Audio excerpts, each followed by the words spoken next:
Alright, so we're gonna do something a little bit different. This is Contra for the Famicom. This is the Japanese version, but it is in English thanks to the efforts of the fan translation group Stardust Crusaders. Yes, that's a JoJo reference. So right off the bat, we can see that the Japanese version has this little introduction to what the term Contra actually means. That's not in the American version. So the reason the Japanese version has a lot of extra stuff compared to the American version, which, by the way, surprisingly enough, came out a few days earlier, but they were probably developed simultaneously. The reason that the Japanese version has all this extra stuff is because Nintendo in Japan allowed for developers to use their own custom Famicom cartridges, whereas Nintendo of America only allowed people to use Nintendo's own stock. So this version uses a custom mapper made by Konami, specifically Konami's VRC2 chip. Basically, a mapper is a chip inside the cartridge that makes it possible to create games that extend the Famicom's basic technical limitations. Like, for example, in the title screen, there's some extra animation. Of course, what you saw there was the fan translations version of the title screen. This is what the original Japanese one looks like. And this is the official American one. The American Contra logo isn't animated, the transition into the title screen is different, and the Japanese version also has an outward transition. Now we're also going to be playing this game without the Konami code, which, by the way, is up, up, down, down, left, right, BA. Not start. People always say that the Konami code is up, up, down, down, left, right, BA, start. Start is just what you normally press to start the game anyway. And then people say like, oh, it's, well, for two players, it's a different code because it's up, up, down, down, left, right, BA. Select, start. So again, select is just what you press to get the cursor down to this two-player option. You can do that before or after inputting the code. It doesn't matter because it's not part of the code. And there are other games besides Contra that have the Konami code in it where you don't press start or select at all. Because guess what? It's not part of the code. I know this shouldn't bother me as much as it does, but it's just a pet peeve of mine when people say start is part of the Konami code. So yeah, I'm not going to be needing the code because, well, this game has a reputation of being like super hard, which I don't think it really deserves that rep. Because I think it's people going at it with a modern mindset of, because like nowadays you're expected to beat a game in a single playthrough. Back then a lot of games didn't work that way.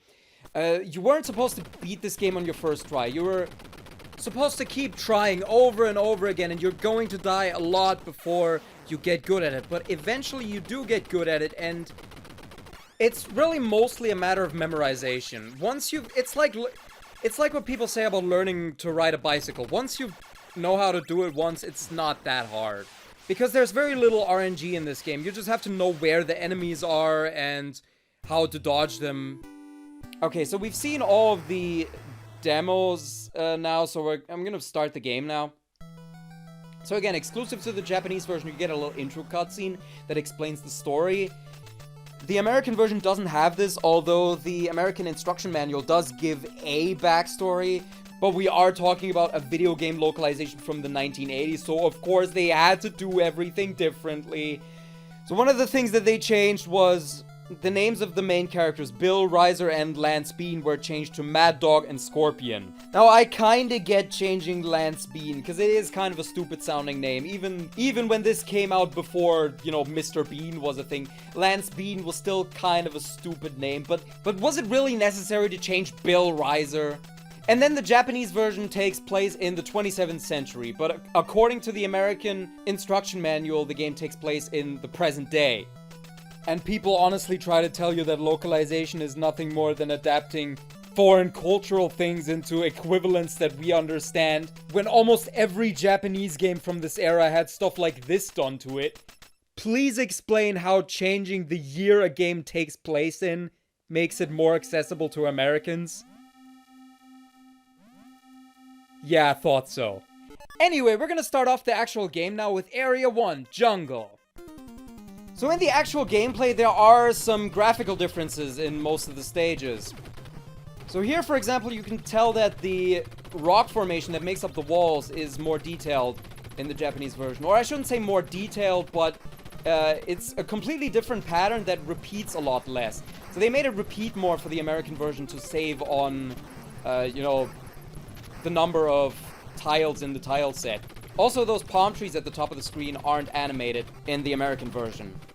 So that's a pretty obvious difference, but there's actually quite a few misconceptions about the Japanese version.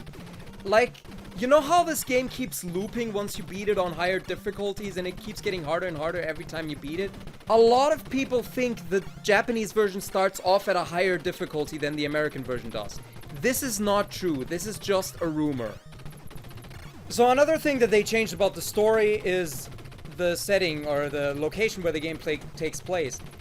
In the Japanese version, it is stated that this is the Galuga Archipelago near New Zealand, but the US manual claims that it takes place in the Amazon rainforest.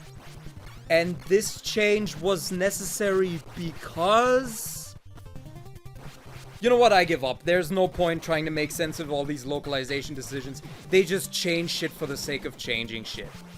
So while I was talking about that, I picked up the S weapon, the spread gun, which is the best weapon in the game. Generally, it's always a good idea to have this. There are very few situations where any other weapon is better than this. The later Contra games are a lot more balanced in this aspect, but here, always try to keep with the spread shot if you can. Of course, when you die, you lose the weapon you have and you go back to the standard regular gun, and then I guess you just pick up whatever is good. The machine gun's another decent one. Generally, the laser and fire weapons are the ones that aren't considered as good, but they're still better than the regular shot, so if you only have that, then still pick them up. So another difference with the Japanese version is it adds these little cutscenes in between the stages, as well as these map screens. The only thing you see in between the stages in the American version is a black screen with all that information in the top left there in plain text. So Contra is based on an arcade game of the same name, and this is one of the rare cases where the Famicom port is actually considered better than the arcade original.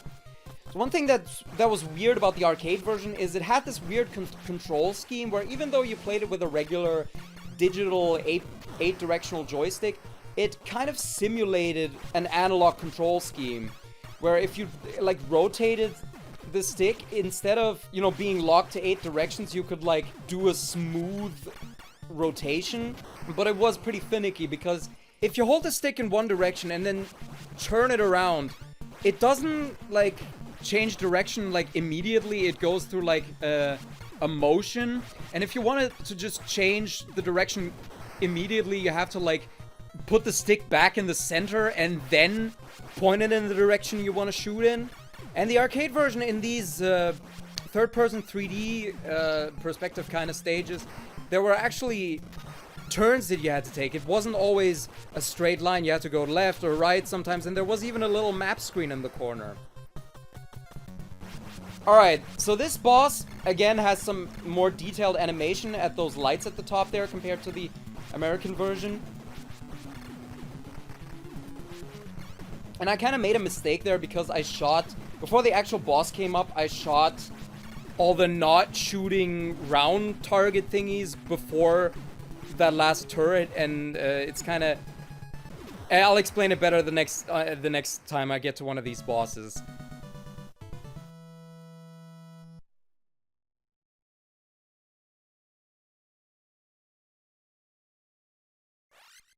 Also, as you can see here, the cutscenes add some names to some of the bosses. Specifically, it's the ones in the 3D stages.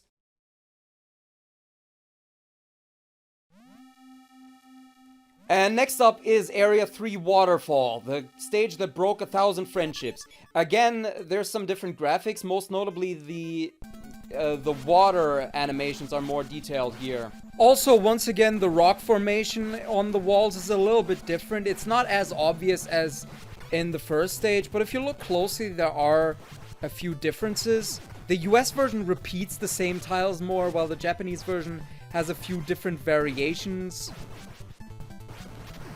So like I implied earlier, this stage is kind of infamous for people who play with 2 players, because, well, when you hit the bottom of the screen, you die. And if you're playing with 2 players and one plays a bit faster than the other and keeps going upwards, it scrolls the screen up And if the other player is still on a platform below him, then that, you know, the first player can kill the other player by being too fast. So you always have to keep in mind to wait for your partner. Because this is a co-op game in 2-player. You're not playing against each other, you're actually helping each other, trying to take out the enemies. So you would think that would mean the game would be easier with 2 players, but actually it's considered harder with 2 players because of stuff like this. Speaking of the 2-player mode, those cutscenes from the Japanese version actually have 2 separate versions. One with Bill, the player 1 character, and one with Lance, the player 2 character. So if player 1 gets a game, either if player 1 gets a game over, or if player 2 gets a higher score, it actually shows the player 2 version of the cutscene. So this is what the Lance version of the cutscene we've been seeing so far in the game looks like. But even in 1-player mode, back when I sucked at this game, I used to have trouble with that whole thing about dying when you hit the bottom of the screen, because sometimes there's a, like right there at the bottom there, you could see like a few pixels of the platform, but that's not enough to stand on, because you stand like a few pixels down on the platform. Okay, so this boss has 2 really weird differences between the Japanese and American version. First of all, the arms are 1 pixel lower in the American version, and also there's like 1 tile of the background missing in the American version. Both of these were probably changed by accident somehow. And this boss is also where a lot of American players first figured out that there were aliens in this game, because, like I said, there was no cutscene at the beginning to explain the story, so at this point people just thought, well, you're just fighting guys, it's just you know, it's just like a war. But then you get to this boss and it's like, wait, there's aliens in this game?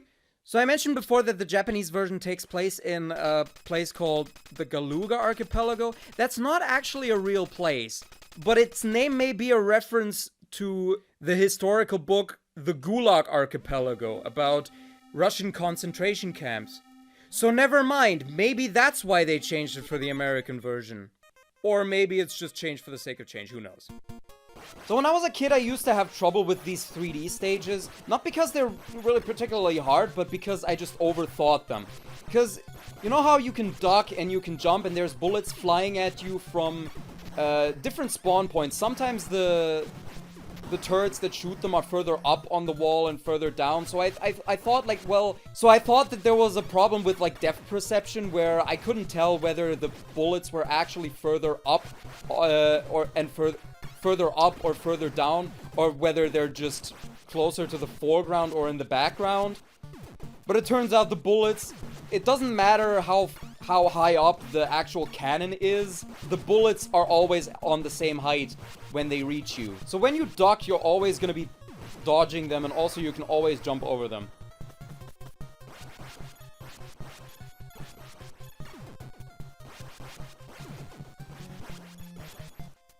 Also, these jumping enemies, I always thought they looked like frogs. Like, I know they're supposed to be humans, but for some reason, just the way that they jump, and also the fact that they're green, just kind of always screamed frog to me. Also, the red opponents in these stages drop power-ups. In the 2D stages, you get power-ups by shooting capsules that either fly across the screen or are stationary on the walls. Here, they're dropped by the red guys. So in these 3D stages, in order to advance, you always have to shoot all of the round things on the wall. The wall breaks when all of those are destroyed. You can also shoot the turrets, but you don't need to. It's just for extra points and to get them to stop shooting at you. So what I just picked up there was a rapid fire power-up. That doesn't actually make more bullets spawn at a faster rate. Instead, it makes the bullets fly across the screen faster. Because of, you know, sprite limitations, there can only be a certain number of bullets on the screen at the same time. So when they shoot faster, they also disappear earlier, so you can shoot more after them. So I guess effectively it also kind of increases the rate of fire, but the main thing that they do is make the bullets actually fly faster. And if you don't have a rapid fire upgrade, it's better to not mash the button as fast as you can, even though I still do that most of the time.